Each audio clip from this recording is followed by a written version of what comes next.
Welcome to Story Scaling by podcastvideos.com, where creators share the truth behind the content, the grind, and the growth.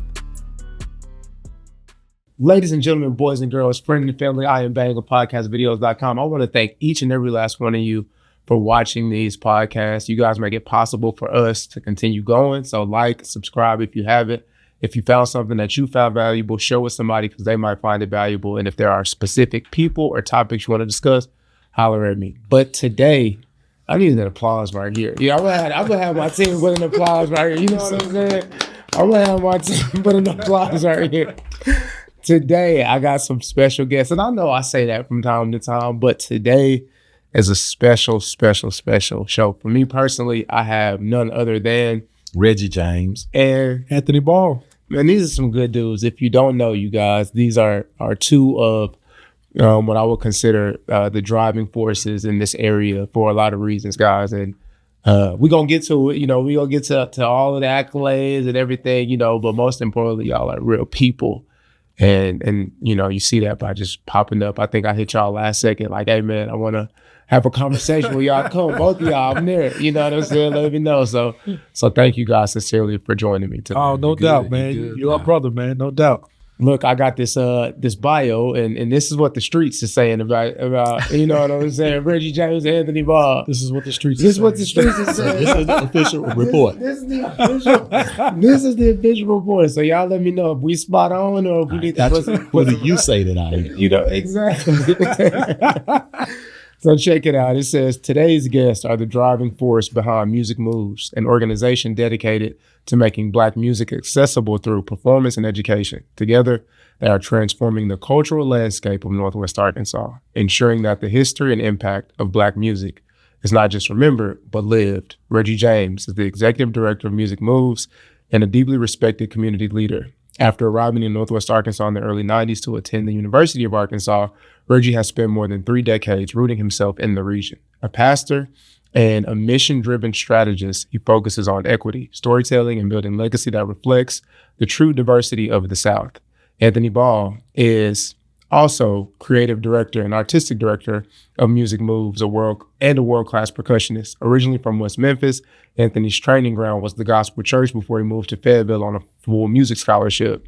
As the founder of Smooth Man Music and creative engine behind the Music Depot in downtown Rogers, he bridges the technical craft of music with the soul of performance. This Black History Month, we're scaling the story of these two leaders who are preserving the past to inspire a more inclusive future in Northwest Arkansas's music ecosystem. Friends and family, we have Reggie James and Anthony Ball. God. Sound like we doing. I don't know where you get that from, man. Where'd you get that from, man? That's what the streets is saying about y'all too, man.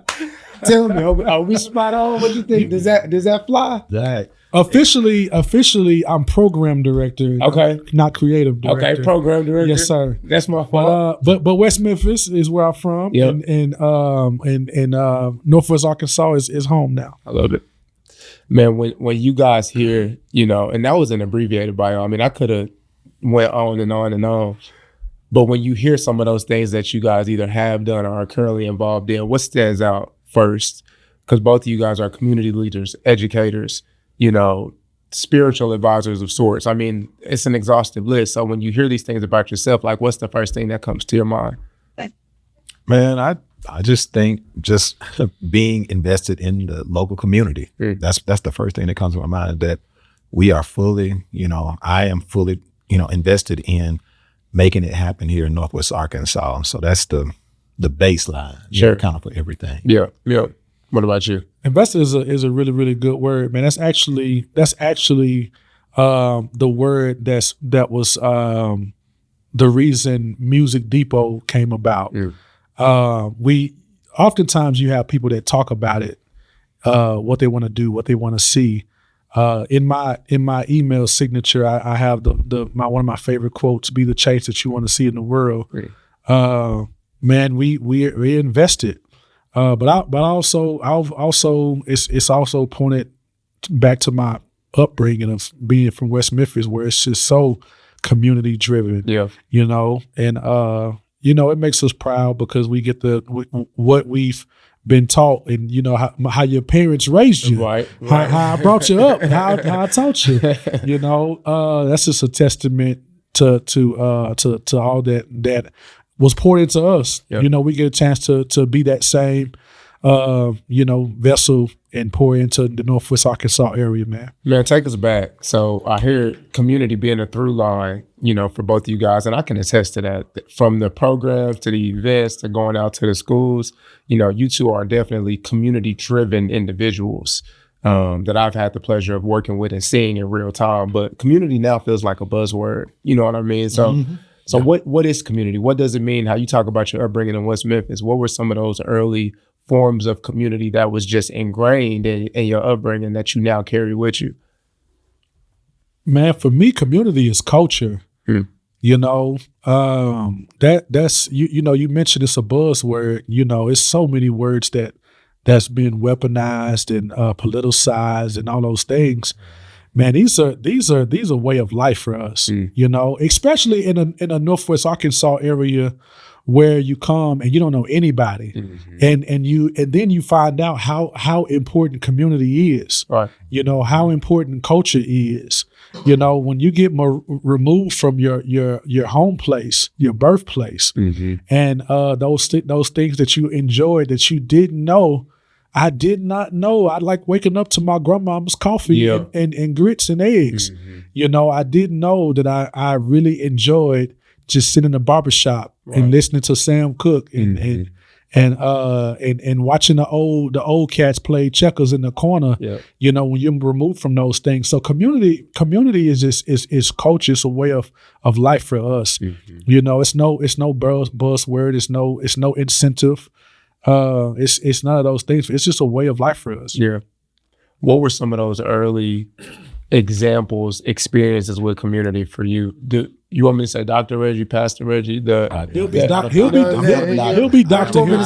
you want us to address you for the sake of the vibe? You know, I'm gonna let you a ball cut up in here like the honorable, you know. Yes, sir. Reggie. Man, tell me about some of those early, you know. Man, I'll be honest. One of the things that really influenced how I feel about community was that we moved early on. So my dad was in the USDA, mom's school teacher. So of course you're always gonna have school where you're going, but we would move around every 4 to 5 years. And so we started out in a town called Leesville, Louisiana. That's Fort Polk for people that know Louisiana. Then we went to East Tennessee, which was totally different from Leesville, Louisiana. Leesville, Louisiana, kind of like a big melting pot. Then you go to East Tennessee, and it was more like Fayetteville 30 years ago, where maybe 1% Black, you know, and other, all in the same category. And then I moved to Eastern Arkansas. When we got to Eastern Arkansas, then of course, predominantly Black space. And so to be in all of those different spaces growing up, that gave me a love and affinity to appreciate community. And one thing that I learned from my parents is that you had to take community with you, because many times when you end up in those different spaces, like there might not be an expression there, but you take community with you. And one of the things that I've had the pleasure of being a part of is the music part. And you'll find that is probably more of a common thread as we move around, right? People want to hear certain sounds. And so those sounds are reverberating through communities. I've just had the pleasure of just being a part of those flowing veins of that sound. Can we talk music? 100%. Oh, man. Let's get into the music journey. You got your start in the church. What people don't understand is that church life can be a cutthroat circuit. It can be. I'm not saying it is in all cases, but if you're not ready to get up here and do your thing, then you can't get up there on Sunday morning. They're gonna get you. They're gonna get you. Like, talk about your experience. I mean, I'm talking first start, like in trying to get up there and do your thing, and how you got refined. And I will say this: I think it's funny, but I think it's serious. I mean, I listen to some of the most prominent music producers in the industry, particularly Jermaine Dupri, said the reason why music don't sound the same is because the kids ain't going to church. You know, and so no matter how you feel about that, there's something to be said about just 100% church and the gospel music and how that refines you as a, musician and so on and so forth. And so for you, your upbringing in the church, like talk a little bit about that. My mom was a singer. She sung in community choirs as long as I was, I could remember. My dad was a brass player. My grandmother was a church singer as well too. So our family, it was just a musical family. So it was always a part of our upbringing and how we had community and just the way, just every part of everything. I started playing music. I was a toddler. I was the kid that was just sitting behind the musician cats and couldn't play because you wasn't good enough and you were young enough. And we talk about that all the time, man. But we also talk about how inclusive it was as well too, and how loving it was. Here kids don't get those early opportunities at 3 years old, at 6 years old, at 12-year-old. You got to be 16, 17, 18-year old to even step on stage, to even be asked, can I look at this and try this? But man, it was so inclusive. You had to start in the choir. You gotta sing in the kids' choir. You gotta come and sing in the kids' choir, and you gotta know what this is all about. And then if you're a drummer or you like to play guitar or whatever, then you can go over there. But you gotta start in this kids' choir first. This is what I think is funny. You're right, and I think in a lot of ways too, you could want to and have the desire, but there were other people that had to affirm it in you and be like, okay, he can play, or like, ready. He's ready. You know what I mean? And so you talking about a tee up? Yeah. Doc, you talking about a tee up? So the study that I'm doing right now, my thesis is about the Black church, the institution of music, often unappreciated, and it has been at every level. When you talk about music in America, everything, all music genres, flavors, styles come out of the Black sacred church, right?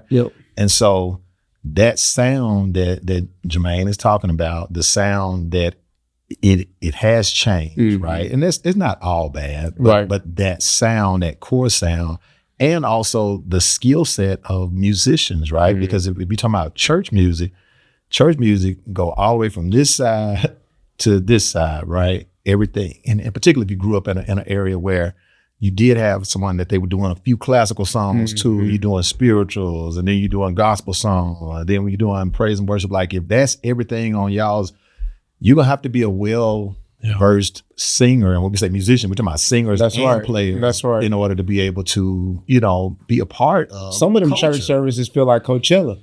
I mean, I'm serious. You know what I'm saying? Like you said, who you think the sound guys came from? Right. And the musicians, and the singers. Right. Exactly. That's it. When we see, it's funny. I was talking to a lady and she said, tailors are becoming an extinct profession because there are people that can do some of the things. Maybe they can hem some pants. Maybe they can, sew a button back on. But the skill set that it takes to be a tailor from beginning to end, we don't see that no more. Like nobody's taking on that time, investment, energy, or desire. So outside of the 60 and 70 and 80-year-old, generation, once they done, it's done. Like I don't think there's gonna be, and sometimes I see that. Take hip hop, for example. Obviously, I'm a rap artist. And I think when you think traditional rap artists, there are a lot of different skill sets. You have to be a very skilled writer. You have to be a very skilled performer. You have to be, but now you see like people aren't taking that time to do the due diligence and perfect all of these individual skills. And so in 20, 30 years, a good rapper gonna look way different than what it looks now, and I see that same thing with music. I think the key is that or the detriment part is that it won't be able to, or they won't be able to stand on their own. Right. Like if the situation changes, that's the prepping ground, right? That's what the church did, was that it prepared us for every situation that was coming. Somebody that could sing, somebody that can't sing, right? Somebody that ain't got their timing right, somebody that doesn't, all of these different situations. And even when you talk about in hip hop game and the rap game, so when somebody asks you to give bars just right off the top of your head, and Well, we know from everybody from the 80s and 90s, like that's a nothing burger. You had to like, do it. That was just a part of it. Yeah. And I ain't talking about giving no 2 or 3 lines. I'm talking about you have to give a full 5-minute segment. On the spot. On the spot. Like it was expected, right? And that was expectation. So what are we going to do to help in the preservation of those things? And even though, the space, that I'm working in now, even at Christian Life Cathedral, that we trying to make sure that all of that is covered because it's critical for those things to be passed on. Yeah. As you say, Yeah. So that's great segue. You guys are in the preservation business. I mean, your work is literally teaching history and showcasing, hey, we are here because we came from here, and this is what all of that means. Yes. First question is, why is that so important? I think now we're in a time where folks are just rewriting it. They making whatever history they want to get. They giving you whatever history they want you to have. And you look back and it's like, wait a second, that didn't happen like that. That's not, and so for you all, like, why? I guess my question is, how did that become so important? And why now is it so important to not only preserve, but to carry these things forward? I think kind of the same answer, because it allows for everyone to connect to it, right? That was one of the things that Black music did, was everybody was able to connect to it. Even if you didn't even understand all of it, all the content, you were able to connect to it. Churches like St. James that have been here a long time, St. James Baptist Church, St. James Methodist, you have the Church of Christ, St. James that was down on Willow Street. Those spaces that were inviting to all, everybody's welcome. So everybody was welcome to engage. Even if you weren't a part of culture, you have still always been welcome to engage in that part of culture, right? And so making sure that those institutions, but not just 3 or 4 or 5 institutions are carrying that, but what about all these other institutions that are part of community? They need to understand the importance of everybody making it, making a connection point for everybody, which is, not to make it the conversation dominated about church, but that is the purpose, right, of those institutions, is to include everyone. That's right. So Martin Luther King said the most segregated time in America is on Sunday. On Sunday is at 11 a.m. That's it. And so, you speak a lot about this idea. I want to go back to having the opportunities to showcase or learn or kind of be stewarded. And now, whether that's through, Music Moves, whether that's through, your own personal individual ventures, I see you providing some of those same opportunities that maybe people have provided for you. Talk about why that's important. Why not be like, they'll figure it out just like, anyone else? Like, why is it important that you are the one doing it? Yeah, man. I got 2 kids, and I teach them sharing is caring.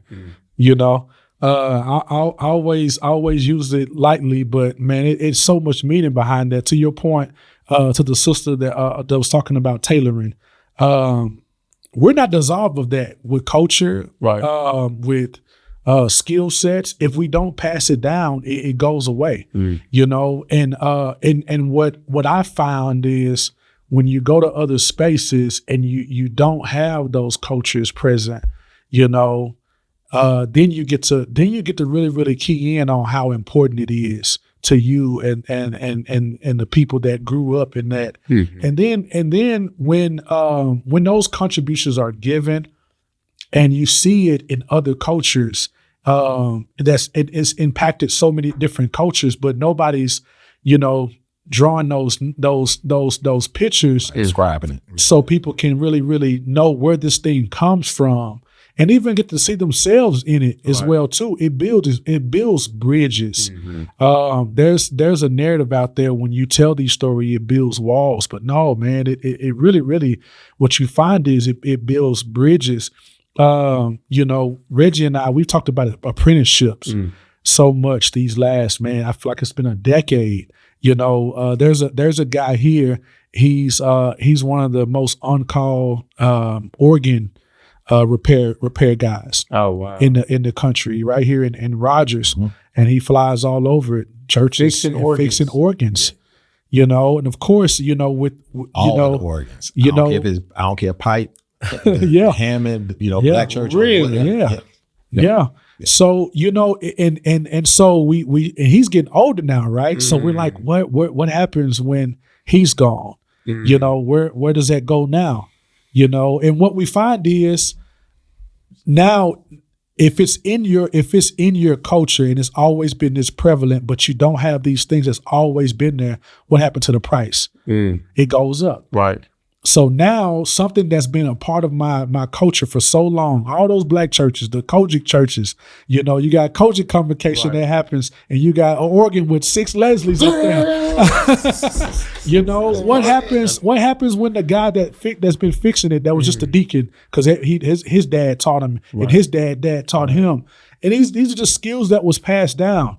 We go into schools and we do these school tours, and what we find is, like, these kids, they haven't been taught the blues, but they'll play Stairway to Heaven and stuff like that. I'm like, how do you get to division and algebra before you start with adding and subtracting? Absolutely. So it's always a real joy when we get to fill in those gaps and tell kids, like, this is where that came from, and the appreciation for it just grows, and these faceless people that they didn't have these attributes to their contributions. Now there's honor, and now there's gratitude, and now there's bridges that's between you and I, from community to community now. Absolutely. And shout out to you, because you have been a part of that over the years, even with Yes, sir. Thanks for the opportunity, put the applause on this one, staff. Put the applause on this one, staff. Don't put that applause too loud now, chill. Put that down. 4 years ago, look, we coming through COVID, and that's when, 5 years ago now, that's when Music Moves, when we actually started, was during that time. And so Dr. Jeff Allen Murdoch wrote a curriculum. We went back, revised, made sure that everything was in there for the state that they needed so we could use it in schools. After we got that, then all of a sudden, then you show up. And you begin to take that message to the school, after school programs. You took the Boys and Girls Clubs all over Northwest Tahlequah, everywhere, it's a good word. all over Northwest Arkansas. So word. you have been and still are a part of that continuation of getting the message out. Number one, of course, the history is great, but how do they connect to it now? Right. How can we have people involved? How do young people connect to this music now? Both from, of course, a listening aspect, but also from a more of a communal aspect of how can I get involved and how can I give back for someone else. And so you've done it, and you're empowering other young people to do the same thing. So shout out on that. Man, I appreciate you saying that. Give me that applause, Stam. Give me that applause right there. Let me dump on top of it. Let me dump on top of it, because it's you probably don't even remember this, but you said something that was so good one time to me. And it was so simple. It probably flew over everybody else's head, but it stuck out to me. And I'm gonna tell you why before I tell you what you said. Man, oftentimes when you come from your tradition, your community, and you come into other spaces, you want to assimilate and make sure you don't stick out too much. That's right. Because oftentimes those come with narratives that you have to fight against and stuff like that as well too. So, and I'm sure if you're a minority person, you would know exactly what I mean. So the beauty of it is, when you came into those classrooms, you came as your authentic self. Man, you told those kids, because we told the kids, like, he's a rapper, and all the kids lit up. Yeah. Right? And he was like, yo, I do got a grill in my mouth, but I got my degrees in my backpack as well too. And I thought that was the dopest thing, because you can have both. Absolutely. And like the coolest thing that just ushered into this corporate America, right? We're sitting in Northwest Arkansas. They got casual Fridays now.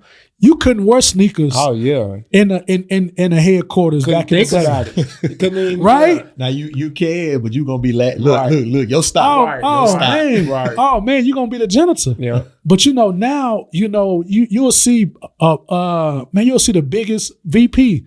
They got some dope J's on. You know what I'm saying? Yeah. So I think that's so important.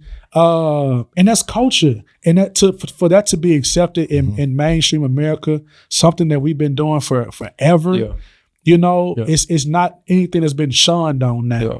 You know, you got people that still hitting the news because they telling people to take their dreads out out of their hair and stuff like that, and it doesn't your hair doesn't look professional and all those things, man. But for a person like you to come as your authentic self and come with such excellence as well too, man. Like Still excellent. Man, I appreciate that. You know, Hey, gentlemen, that boy bad. That boy I bad. appreciate that. I really do. He got the man. grill and the degrees in his backpack. I really do, guys. Sincerely appreciate that. It's two things that come to my mind when I hear you speak, and we can decide which way we want to take it. But I met a gentleman who was a U.S. diplomat. He's been in 20 countries, and he said that Delta blues has indirectly or directly influenced every single part of music, which we know blues comes from the gospel, which so on and so forth. And he was saying specifically Arkansas music, and it reminded me of a post I just seen the other day. He finna lob us up, Reg. He finna lob us up. So this is crazy, right? Like you got the two biggest hip hop artists in music. We don't even got to name them. We all know who they are. You know, they had a feud. Look, we ain't gonna get into it. But these two of the biggest hip hop artists ended up sampling music from Arkansas artists. I had no idea.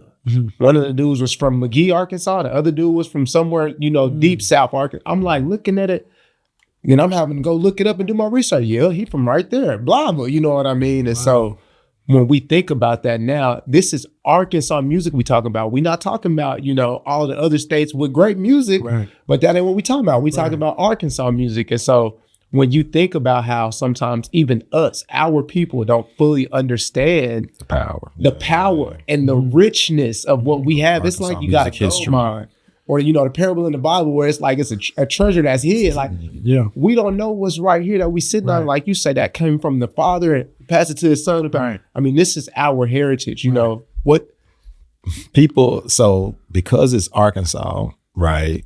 Because of the South, people leave. And that's just the reality of it. A lot of stuff is created here. Artists are created here. So whether we're talking in gospel or blues or whatever, it's created here, but they leave and then they put their hometown as Chicago. You not from Chicago, you know what I mean? You not from LA. You not from there. So you from Blytheville, Arkansas. Some of y'all want to call out. I ain't gonna do it. Paragould. You from West Helena, boy. Cotton plant. You from Cotton Plant. Seriously. And that has happened over the years, I ain't talking about just over a few years. I'm talking about like over the last 120 years. These individuals have been large influences for music, but of course, because of everything that was going on in the South, you got to leave. And so when you leave, if you had to leave because of that, I think about some of those artists. Some of them I do, because I'm like, part of it is that they don't even want to say that they from there, because they had to leave because they were not allowed the afforded opportunities to, let their gifts just blossom right there. And so that's why we, even in learning circles, that's why we have to be careful. And I'm going to send that back over the ball, because one of the things that we have at the Music Depot is that we have those times to allow those new musicians to come so that they can learn here and don't feel like the bass player, what's Odell's, what's his name? I was trying to think of his name. Is it Trey? Yes. Yes. He plays for who he play for right now? Like Carrie Underwood or somebody? From here? Wow. But he didn't have any other space to grow in Northwest Arkansas. Now, when you become older musicians, let me say that. When you become older musicians, you realize that you can house out of anywhere, and they'll fly you wherever they need you to be. That's right. But to have to leave over and over for all of those North Texas players, that shout out to Harbor High School producers, it doesn't they don't have the space here. We don't have the space and capacity. And so that was one of our, kind of our heart, tugs was we have to have space for young people to explore their gifts right here in Northwest Arkansas, or we're going to continue to have this same thing. That's right. Young people, they just, okay, well, I got to leave because I can't go any further here. And so, Bob, look, you can talk about that because you got to put all that together, man. Bob, I'm going to put something else on top of that too. You said something to me. You talk about me said something to you that stuck with you, man. You said something that was profound. And you might not even remember this because sometimes you be in your mode where you just drop a gem and you just leave it there. You don't even realize what you just said. You good, man. He just run over it, man. I'm like, well, I'm still stuck on this. But you said, if you want to be a musician in Northwest Arkansas, you better bring your microphone and your work boots. And when you said that, I was like, listening, and you said, man, we might be a generation away from seeing a thriving music ecosystem. So, come and do your shows, but also know you have to intentionally build the bricks and intentionally, build what you want to see. You got to paint where it ain't, and so along with what, Reg is saying, kind of talk about that too, just as far as it pertains to creating the space and being the change. I mean, that's what you guys are doing with the Music Depot. And, we seen so many artists say, I can't do it here. I had to face it. Y'all had to face it. Do I stay? Do I go to Atlanta? Do I move to Houston? You know what I mean? And so to decide not to and kind of stake your flag in the ground and say, no, I want to paint where it ain't. I want to build here. Talk about your experience just in that as well. Well, and I think, man, the word expectation popped up in my head when you said that. Like, I came in this thing with some great mentors that told me the history of Arkansas. So when you have the expectation of not just the lack of or the capacity of, but also the real DNA that's here, man, in the amazing musicians that's birthed out of Arkansas. Like, I'm coming into it knowing I'm not going to be the first that's done this before. Yeah. Like, it's so many guys that's done this before me. I had a guy, Dale Smith, man, that I had as a good friend and mentor. I consider as a mentor for a short stint before he passed. Yeah. But man, he told me about so many amazing artists and musicians that went on, from West Memphis, from Little Rock, from here in Northwest Arkansas. There's writers that's worked for Oprah. There's Grammy Award winners that's from this area right here. We got a background singer for the Wailers that say that one more time, bro, because I'm serious. I mean, people they still don't understand. And you're saying right here in Northwest Arkansas, we have Grammy Award winners. Yes. We got people that's been worked on international stages from right here. Yes, from Northwest Arkansas. We have Grammy Award winning. He mentioned Dr. Jeffrey Allen Murdoch at the U of A. He's 2021 Educator of the Year Grammy Award winner. Wow. We have another Grammy Award winner that I met through the Jazz and More Orchestra out of Bella Vista. He wrote some songs back in the 70s and won a Grammy. Grazing in the Grass. Somebody that's just up here. Wow. They're just up here. They don't even want anybody to know that they back. Yeah, I mean, it's so here. So you got Linda Black that's wrote for Oprah. Wrote orchestra stuff for. He's worked with Stevie Wonder. Wow. And all kind of musicians. Again, you got Rochelle Bradshaw. She's from Jamaica, but she lives here. Right. She's background singer for the Wailers, and she works with the Marley family. They're here in Northwest Arkansas. So when you know that, you don't walk into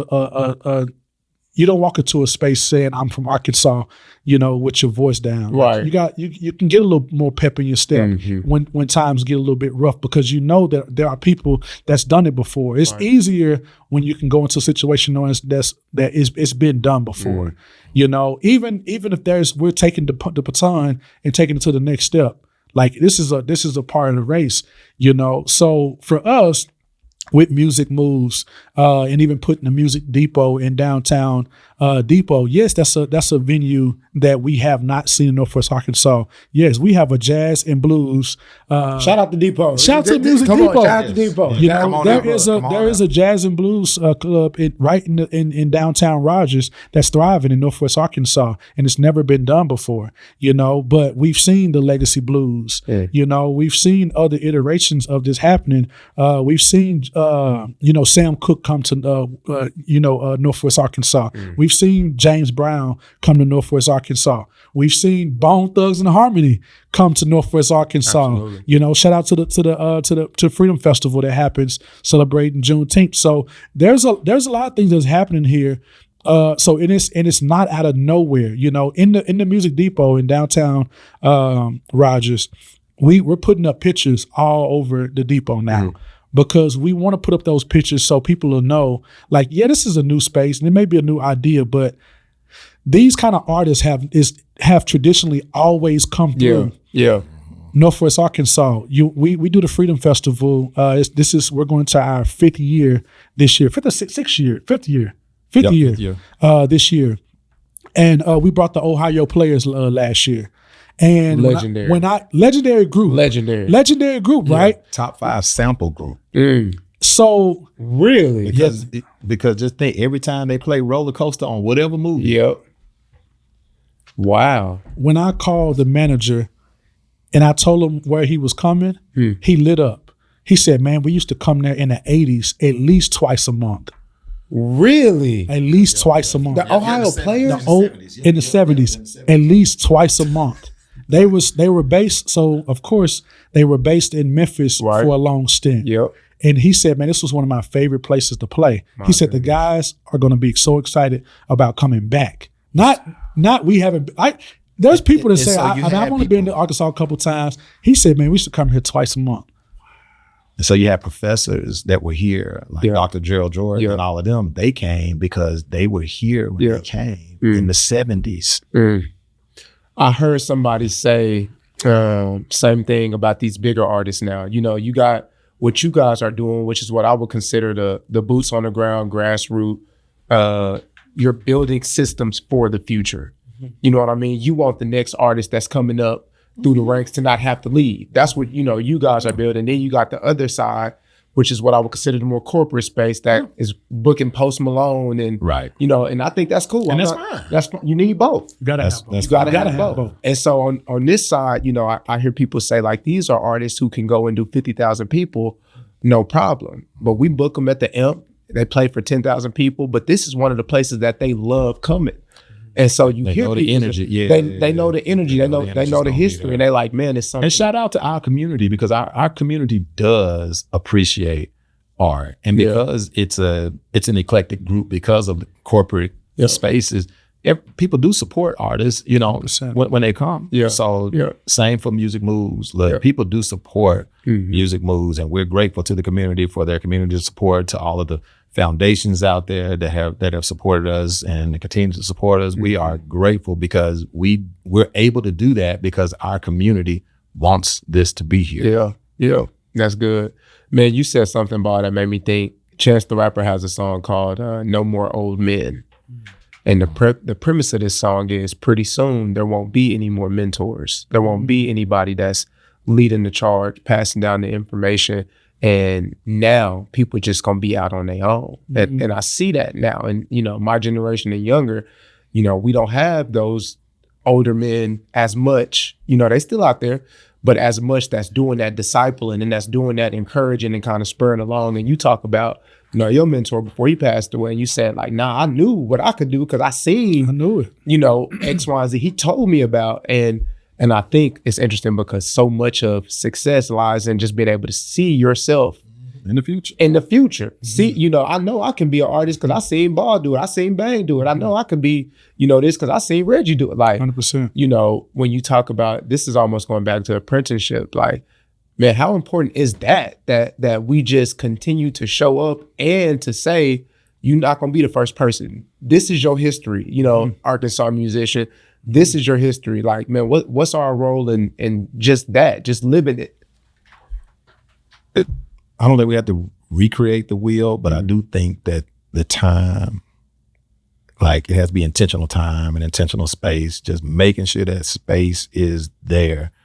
You know, I laugh because my wife be like, boy, you forever gonna be at the church on Wednesday night. Cause like, that's just one of the things. Like if young people say they want to come, I just had somebody text me Sunday, say that they just wanted to come on Wednesday night after church and just, you know, go through a few songs, just whatever. Wow. And so, you know, Ball and I both on a Wednesday night, we'll still be up there at the church house. And musicians will come, just making ourselves available, you know, in those spaces. I think that helps, but it cannot be one space doing it.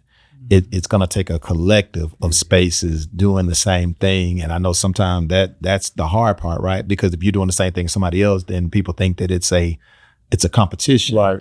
But it's not a competition because we're raising the level and awareness for the entire community at an amplified level, right? It's not, so that's what we want to do, is just raise the level of amplification. University lift with us, and they do lift with us. Let me say that they do lift with us on Thursday nights.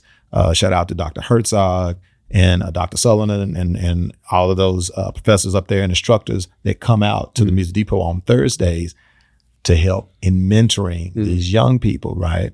We know that they're probably coming too so that they can see who you can recruit too, right? You know what I'm saying? You know, that's part of it. That's part of it. But scratch my back, I'm gonna scratch your back. But just to be in those spaces though, because when you have people like a Dr. Herzog, who is a world-renowned guitarist right here in Northwest Arkansas, well, of course, he can help every guitar player that's here. And I don't care what your style is. The style is irrelevant. He can help you as a guitar player. Yeah. And so to amplify all of these voices at the same time, to let them know that there is a Claudia Burson over there who I take lessons from. I still take lessons from her because she is that good. She's great. She's phenomenal, artist. So anyway, just to amplify voices together. I think that's going to be the kind of the next phase, if you will.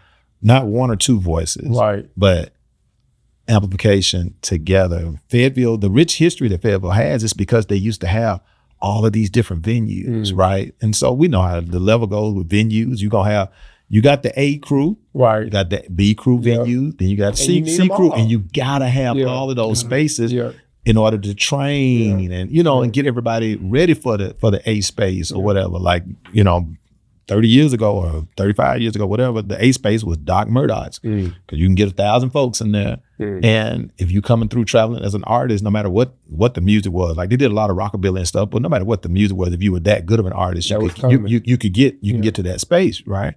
Or George's. But Garth Brooks was there before he was the Garth Brooks, right? And so those spaces, you have to have them. And I hope that our community continues to jump in and we all push together. If we want to see the arts in our community, like I know we do, then it'll require a lift by everybody, not just a few players, but it's going to take a whole coalition of players together pushing, in the same direction. So, Bob, what we need in this area. You've been here a long time, boots on the ground, doing your own shows, supporting larger shows, booking talent, playing the drums, promoting the events. I mean, you've seen the odds and ends, and like Reggie was saying, you've been in some of those early venues that ain't even here no more, and every single step along the way. So I know you've seen a lot change. What's the thing that you like? Man, this is something that I still want my people to grasp. This is something that I'm still trying to see change in. What's that one thing? I think if we're gonna last the long run, and when that happens, you got to be kind of selfless, because that usually means you may not benefit from it, right? But you just said no more old men like that. We cannot have that. Like you have to. Everybody has a gift, and you got to share it. Yeah. You got to share it. Like whatever you have to share it because it matters. Like you have it for a reason. Yeah. So you have to share it. People always say a leader is kind of always measured by the leaders that he creates. And that goes from top down. Like who are you sharing? Who are you impacting? So, we create these jam nights and these open mic nights, and we're very intentional about making sure the pro guys are there with the amateur guys and girls, because you got to create a environment where there's some sharing going on. That's right. And there's an exchange going on. If not, it's just lawless, right? Yeah. Like if you got all these young cats that's rapping, if a Bang or whoever doesn't come and say, hey, try this wordplay, or what made you say that? Like picking their brain and making and pushing that curiosity. Like, how do we get better? And how do we push the craft forward, and the culture forward? Like, we become stagnant, and when you become stagnant, you die. Yeah. So for me, it's about, we got to continue to create opportunities to share. Like I love going to those schools, man, just to see those kids light up, because we connecting those dots for them. Whether they're a musician or not, like, everybody has to have an appreciation for the arts, because it does so much for us. Right. Like you can Google in your phone right now the benefits of the arts. Oh yeah. And it's going to be study after study. Study after study. There was a study that came out, Reggie told our staff about, that people that sing have a longer they have a better immune system. Oh yeah. I mean, it's scientific. It's like science, this, man. This is like so. I think it's something that we really, really have to continue to discover, and continue to peel back, especially when you got a world is becoming more digital. Right. It's more space in between you and I now because of the cell phones. Mm-hmm. You can pick up your groceries at your doorstep. You don't have to go to the grocery store no more. You don't have to go in and talk to the clerk at the bank anymore. Like, I'm seeing more community engagement positions at corporate offices than ever. Oh yeah, because you have to create community and belonging for people to thrive. Yeah. It's no longer about just creating a table for everybody to just have a seat now. Right. Like how do those people come and they give their best selves, and how do we dig and get those diamonds out of the rough, out of those individuals? Yeah, man. That's one of them ball gems. I just had to let that breathe. Let it roll, Doc. I just had to let that breathe for a second. Man, guys, there's so much stuff in this conversation that I'm just processing in real time. And I'm fortunate enough to be able to sit with you gentlemen and have these dialogues. But I think, just to kind of get a peek into y'all's minds for the listeners and the viewers to kind of see not only the importance of Arkansas music and the history, but also our active role in making sure that we build in this community. I mean, a rising tide raises all ships, and so if I think your success is my demise, I don't have incentive to push you. Right. Or if I think, you getting that number one drum spot, I can't get it, then I don't have no, but like you said, if we can say, okay, you got to be selfless because we want this end goal. We want the kids to be able to, Right. Man, with the experience that you guys have, my final question, what's the word that you leave with that musician, that singer, that entrepreneur, insert anything. I mean, that young up and coming, person that is wanting to build something like what you guys have built, whether that's education platform for kids to learn their history, whether that's a venue. I mean, is that the first Black owned music venue in downtown Rogers? If not the first, it gotta be one of them. I mean, it ain't a long list. That's it ain't gonna be the long list. You know what I mean? Like, y'all got one of the first venue. You know what I mean? And so, like, when you think about the next Anthony, the next Reggie out there that is fighting the temptation to leave because they don't see how this can treat them like a Memphis kid. Like, what do you say to those people out there that's watching this or that's listening? Know the why. Know the why behind whatever you're getting ready to set out on. Why are you doing it? Because if you can get that part, if you can identify the why, then it'll give you clarity, you know, as you go. And when you don't see it working out the way you think it should work out, then because it's gonna happen. It's gonna happen. Yeah. Yeah. But you have to remember, why are we doing this? Why am I here? Why am I doing this? And the other part was the selfless part. If it is just about you, then if it's new and it's just about you, then if you the first in a space or in an area or in a region, then you probably you might not make the journey. You got about 18 months. At best. And so the why has to be clear why you're doing it. And you have to know that it's not about you, because if it is, then you're going to have enough energy to make the journey on that one. That would be mine. That's good. That's good. That's good. What you got, Ball? I can't add to that. That's it. That's it. The why is so important because you're gonna have some ups and downs. You're gonna have some wins and you're gonna have some loss. You know, but if you know that why, because oftentimes when you gotta go that long ways, you know, we talk about the long way. Distance. Yeah. When you gotta go that long ways, you know, sometimes you're not gonna see the finish line. So what does that mean? Like now I gotta start enjoying the journey. I gotta find joy in the journey. You know, you gotta know why you're doing it. It has to make sense. We had to do that. Oh yeah. We had to retool the why, because we both, like, he got businesses, I got other businesses, we got other things, and we like, man, okay, where is it? Where? Right. Where? Yeah. To drill back down. This is the why. But and what is the why? That's also says to your purpose. You know, like the most beautiful thing about this next generation that's coming up, you know, that's all the statistics, and you know, we always say this generation. We've been saying that for 100 years. It's always this generation. It's always good. But let's talk about this generation. This is the most educated generation that we've ever had, right? So they're gonna have such an understanding and so much information.